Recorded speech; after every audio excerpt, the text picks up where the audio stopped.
Caitlin Clark was cut from USA's Olympic roster. She will not be going to Paris for the Olympic Games this summer, and I can't decide what's worse: the missed opportunity to grow the women's game on a global scale, or the insane reason for excluding Clark from this team. Don't let them lie to you. Caitlin Clark should 110% be on this team. And everybody thought she would be. Clark was invited to training camp. She was one of just 14 players that were. And for everybody that's going to say the Team USA Olympic roster should be reserved for the 12 best players, the oldest tradition in USA basketball is to include a college basketball player as a way to acknowledge the previous amateur system. Examples of this are Christian Laettner on the Dream Team, Emeka Okafor in 2004, Anthony Davis in 2012, and the USA women's team upholds this trend too. Diana Taurasi and Brianna Stewart both made Olympic teams before playing in the WNBA. For 1 second, let's forget the hype.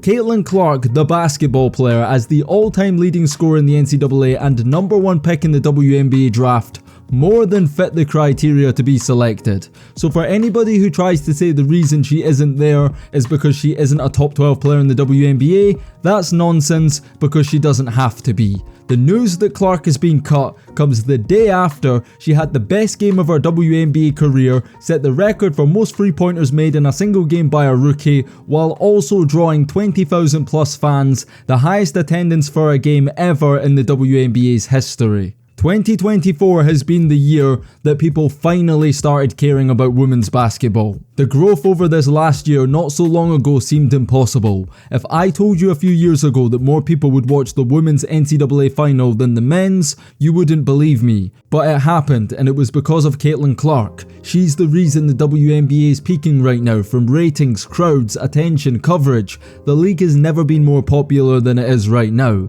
And with Team USA this summer, it was the perfect opportunity to promote the women's game on a global scale. The same way Michael Jordan, Larry Bird, Magic Johnson and the 1992 Dream Team changed the world's perception on basketball and made millions of people become fans of the sport. The 2024 Women's USA team, starring Caitlin Clark, could have done the same. Do you know how many international hoops fans have never got to see a game on TV because of time zones? Do you know how many fans dream of watching their favourite players play in person, and the only chance they ever get to do so is on the off chance Team USA happens to play a game in their country? Caitlin Clark is becoming a global star. There will be fans in France who will never go to the United States and will never have a chance to see her play, who should have and could have had the opportunity to do so this summer, but won't for the most stupid reasons. Caitlin Clark is the face of not just the WNBA and women's basketball, but I'd say she's the most popular American basketball player, male or female, right now.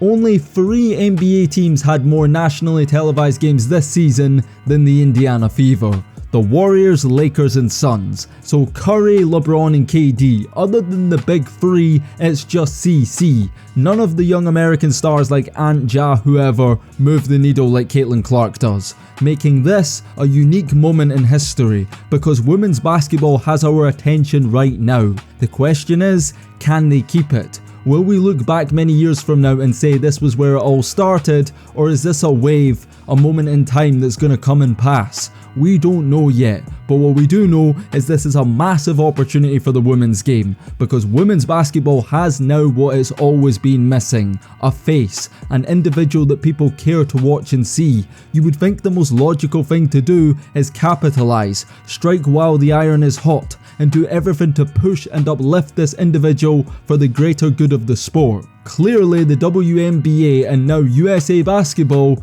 disagree, because we've all seen and heard interviews of WNBA players past and present talking about Caitlin and coming across jealous and envious of the attention she's been receiving. At first it was just words, but then we started seeing this animosity on the court, and Clark being physically targeted by WNBA players and subjected to hard fouls that were quite obviously personal attacks. The WNBA so far have done a poor job of protecting Caitlin, and it seems as if from the outside there's a lot of catering going on to the older disgruntled WNBA players who aren't so happy about all the hype. And that has been proven now, because according to reports, the real reason that Caitlin Clark has been left off Team USA isn't because she isn't good enough. It has nothing to do with talent or fit, but rather, quote, because Team USA veterans were concerned about how Clark's millions of fans would react to her receiving limited playing time on a stacked roster. According to sources, this was a huge factor in the decision to exclude her from the list.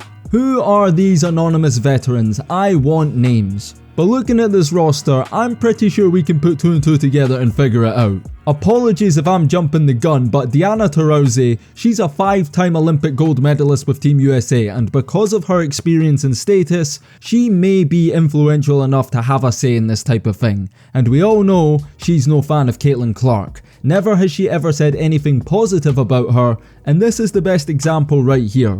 I'm taking Paige. Next question. So if you had the #1 pick this year, you would take Paige over Caitlin? Absolutely. Obviously, Diana played for UConn, so her siding with Paige is no surprise. If she'd said that, there wouldn't be an issue. There's also no issue in thinking Paige is a better prospect, but she didn't elaborate or give any analysis or reasoning behind her conclusion, despite being on TV for her expertise in analysis. She basically just dismissed Clark entirely and brushed off the comparison as if it was a debate not even worth having. And it's not the only time she's spoken about Caitlin Clark and had nothing nice to say. Reality is coming. You know, you look superhuman playing against 18-year-olds, but you're going to come with some grown women that have been playing professional basketball for a long time.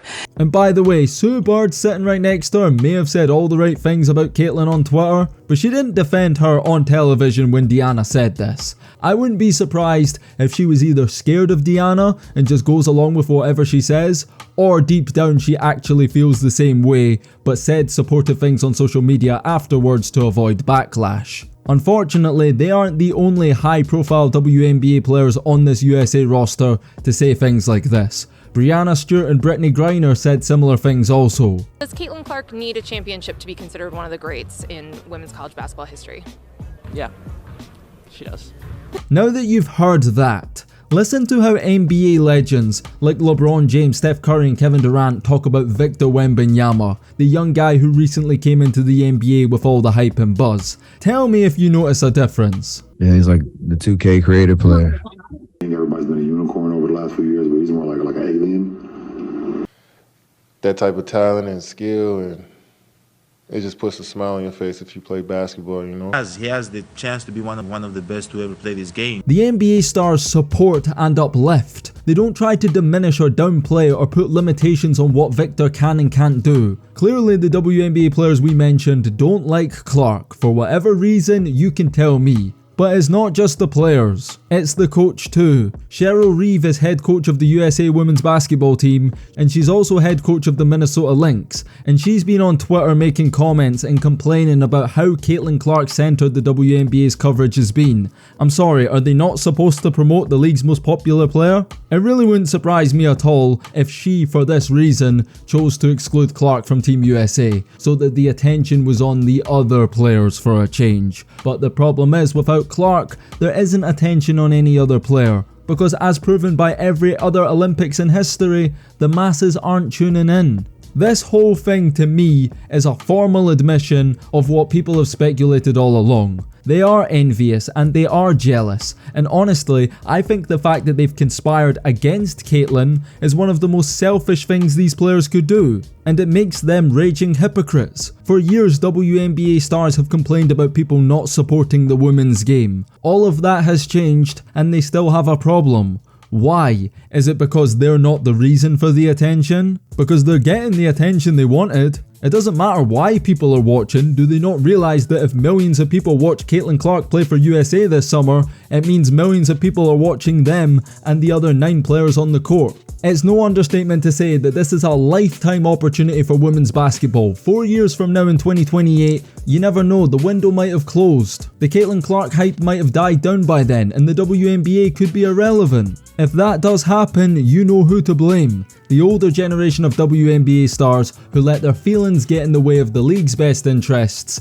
and sabotage this opportunity for the next generation. Do they not realise Caitlin Clark's popularity is the best thing to ever happen to women's basketball? Because it gives them a platform to make a name for themselves too. She grew women's college basketball, and even though she's no longer at Iowa, I guarantee you if Juju Watkins and Paige Beckers play in the 2025 NCAA tournament final, I bet that will be watched by more people than any other NCAA women's tournament final other than the ones Clark was involved in. The same way many years from now, a lot of these WNBA fans who originally came for Caitlin and support the Fever right now will in the process become fans of the WNBA, find other players and teams they like and continue watching when she retires. The NBA was built the same way. A lot of people came for Magic and Bird, stayed for Michael Jordan, and have been NBA fans ever since. Caitlin Clark grew the NCAA, is growing the WNBA, and would have done the same for USA Basketball, who despite having not lost a game since 1992 and winning gold every single year,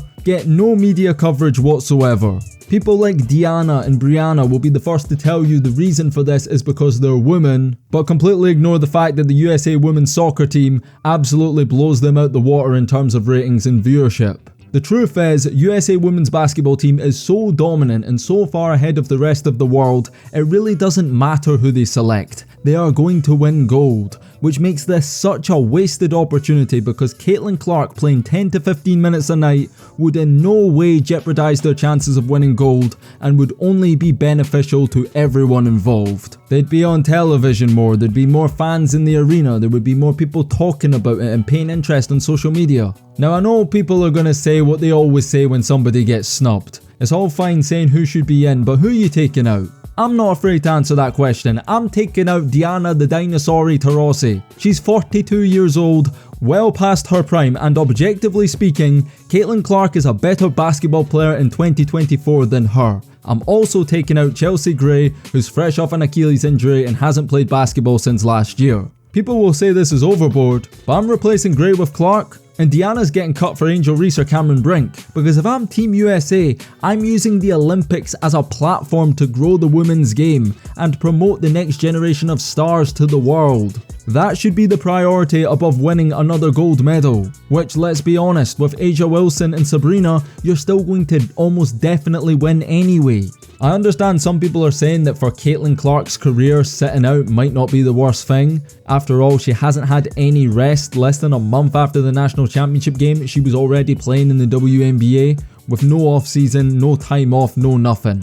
And people are rightfully concerned about her playing even more basketball after the WNBA season ends. I get that, but you can still just take her for the ride, play on the bench. Who cares if the fans are complaining about her not playing enough? Surely you'd rather the fans complain than fans don't care at all. In order to complain about something, you have to care to some degree. Nobody cares about Sue Bird, Diana Taurasi, Brianna Stewart winning another gold medal. That's not an opinion, that's a fact. Look at the ratings. I'll tell you what people would be interested in. Seeing Caitlin Clark and Angel Reese putting the rivalry aside and coming together to try and win gold for USA. Because say what you want, Angel Reese may not be the draw that Caitlin Clark is, but she has more pull than the likes of Diana Taurasi and a lot of other players on that USA squad. But Angel Reese isn't going to be on the squad, neither is Cameron Brink or any of the other rookies. Caitlin Clark, although she's been snubbed and excluded from the roster, but she is still a reserve. And as mentioned earlier, Chelsea Gray hasn't hooped in a long time. And in the event she can't play, which is very possible, Clark is one of the two reserves, being the like-for-like replacement at the guard position, will most likely take her spot. Meaning there's still a very high chance Caitlin Clark's on the plane to Paris. But there's also the possibility that after all this, she opts out and chooses not to play. Because why would you want to play on a team where players are trying to use their influence as senior players to keep you off the team, when you've done nothing but pay homage and respect to those who came before you? Maybe she would be better off waiting for the dinosaurs to dissolve a few years from now when she's not just the face of the WNBA but also in the prime of her career. The question is, by that point, will people still care? I'd like to think so, but you never know. Don't get it twisted. Don't get it up.